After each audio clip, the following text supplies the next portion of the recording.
Assalamualaikum warahmatullahi wabarakatuh. Alhamdulillahirrabbilalamin. Wabihi nasta'in wa ala umur dunia waddin. Wassalatu wassalamu ala syarafil anbiya wal mursalin Sayyidina Muhammad wa ala alihi washabihi wa barik wasallim ajma'in amma ba'du. Yang terhormat Bapak Farid Ardiansah selaku dosen pengampu mata kuliah manajemen resiko, dan tak lupa pula kepada teman-teman yang berbahagia.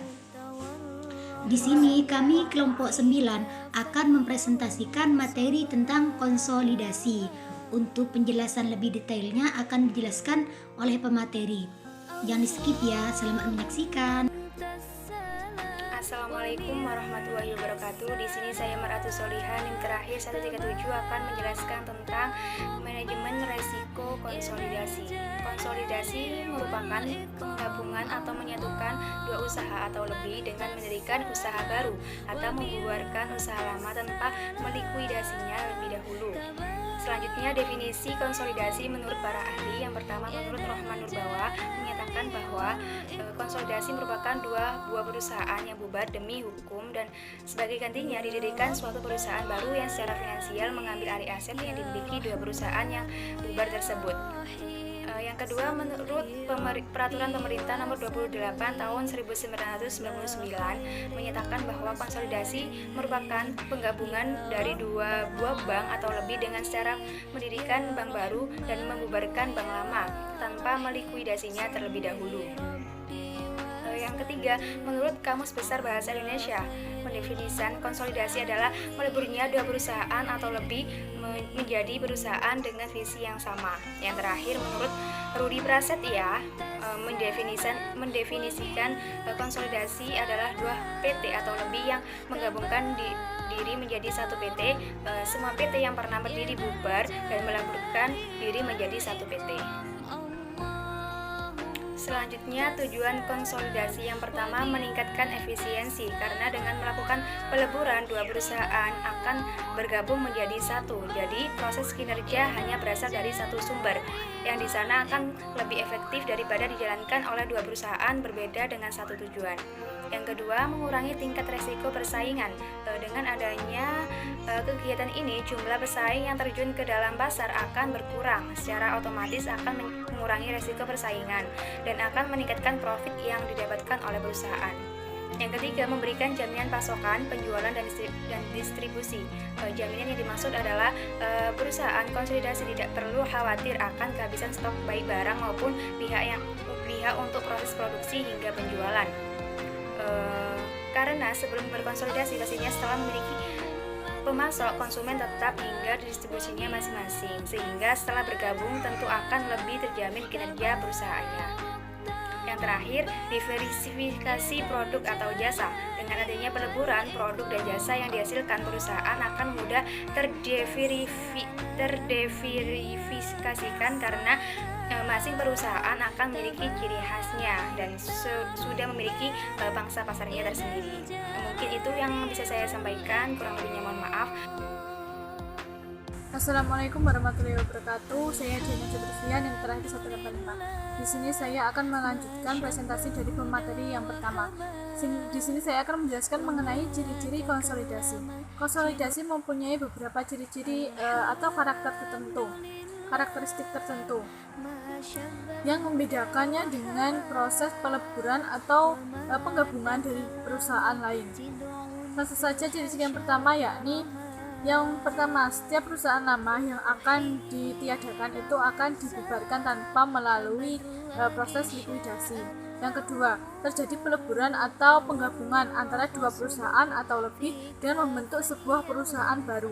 Yang ketiga, rancangan konsolidasi serta konsep akta konsolidasi itu harus disetujui oleh RUPS atau Rapat Umum Pemegang Saham di tiap-tiap perseroan. Yang keempat, perusahaan baru dari hasil peleburan beberapa perusahaan itu juga harus mempunyai status badan hukum yang baru.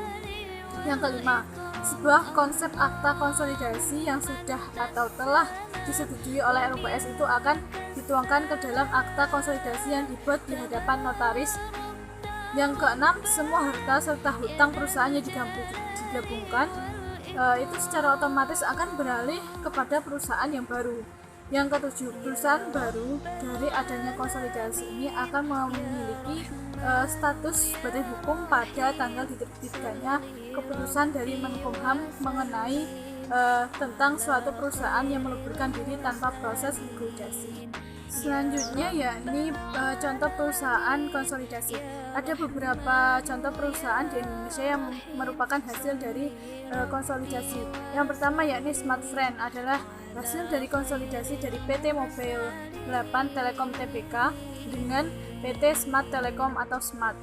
Yang kedua, Indonesian Professional Reinsurer atau IPR, hasil konsolidasi dari PT Reasuransi Internasional Indonesia Reindo dengan PT Reasuransi Nasional. Yang ketiga, Indonesia NAS RE, PT Tugu Reasuransi Indonesia Tugu RE, dan PT Maskapai Reasuransi Indonesia Marai. Yang keempat, Bank Mandiri adalah hasil dari konsolidasi dari Bank Bumi Daya atau BBD. Yang kelima, Bank Dagang Negara BDN, Bank Ekspor Impor Indonesia dengan Bank Pembangunan Indonesia atau Bapindo.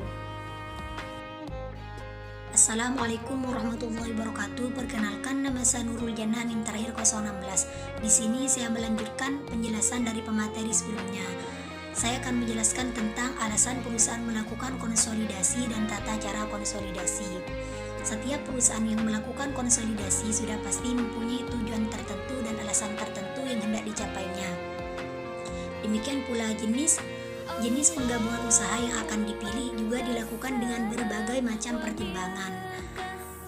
Alasan perusahaan melakukan konsolidasi itu ada 5. Yang pertama ialah masalah kesehatan. Apabila bank sudah dinyatakan tidak sehat oleh Bank Indonesia setelah melakukan beberapa perbaikan, maka sebaiknya bank tersebut melakukan konsolidasi dengan bank yang lebih sehat. Yang kedua, masalah permodalan. Apabila modal suatu bank kecil sehingga sulit untuk melakukan perluasan usaha, maka bank tersebut dapat bergabung dengan suatu bank atau beberapa bank untuk mendapatkan modal yang lebih banyak.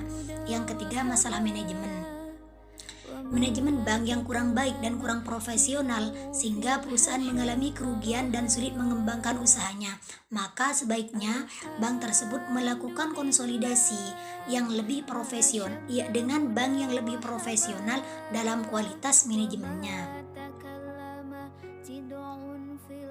Yang keempat ialah teknologi dan administrasi. Bank yang masih menggunakan teknologi tradisional sangat menjadi pemicu masalah karena dalam perkembangan yang sedemikian cepat sangat diperlukan teknologi yang canggih. Sedangkan untuk memperoleh teknologi yang canggih dibutuhkan modal yang sangat banyak.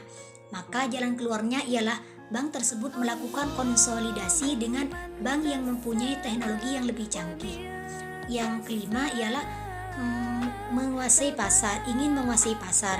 Tujuan ingin menguasai pasar biasanya tidak diumumkan secara jelas kepada pihak luar dan biasanya hanya diketahui oleh pihak yang melakukan konsolidasi atau pihak yang terlibat dalam konsolidasi. Tata cara perusahaan melakukan konsolidasi. Jadi tata cara perusahaan melakukan konsolidasi itu ada 7. 1. Direksi PT yang akan melakukan konsolidasi menyusun perencanaan konsolidasi dan usulan konsolidasi wajib disetujui oleh komisaris masing-masing PT. Yang kedua, usulan rencana konsolidasi dijadikan bahan menyusun rancangan konsolidasi yang disusun bersama oleh PT yang melakukan konsolidasi. Yang ketiga, ringkasan atas rancangan konsolidasi wajib diumumkan oleh direksi dalam dua surat kabar harian dan diumumkan secara tertulis kepada karyawan PT paling lambat 14 hari sebelum melakukan pemanggilan RUPS. Yang keempat, rancangan konsolidasi dan konsep akta konsolidasi wajib disetujui oleh RUPS masing-masing PT. Yang kelima, direksi PT yang menggabungkan diri atau konsolidasi wajib mengajukan permohonan akta pendirian PT hasil penggabungan atau konsolidasi kepada Menteri Hukum dan HAM paling lambat 14 hari sebelum tanggal keputusan. 14 hari sejak tanggal keputusan. Yang keenam, Menteri Hukum dan HAM memberikan pengesahan paling lama 60 hari setelah permohonan diterima. Yang terakhir, setelah mendapat pengesahan Menteri Hukum dan HAM, akta pendirian PT hasil penggabungan atau konsolidasi wajib dimasukkan dalam daftar perusahaan serta diumumkan dalam tambahan berita negara Republik Indonesia. Mungkin hanya itu yang dapat saya sampaikan, kurang lebihnya mohon maaf. Wassalamualaikum warahmatullahi wabarakatuh. Alhamdulillah ma syabbal huda wa haba wa ma takallama tid'un fil hasya taraha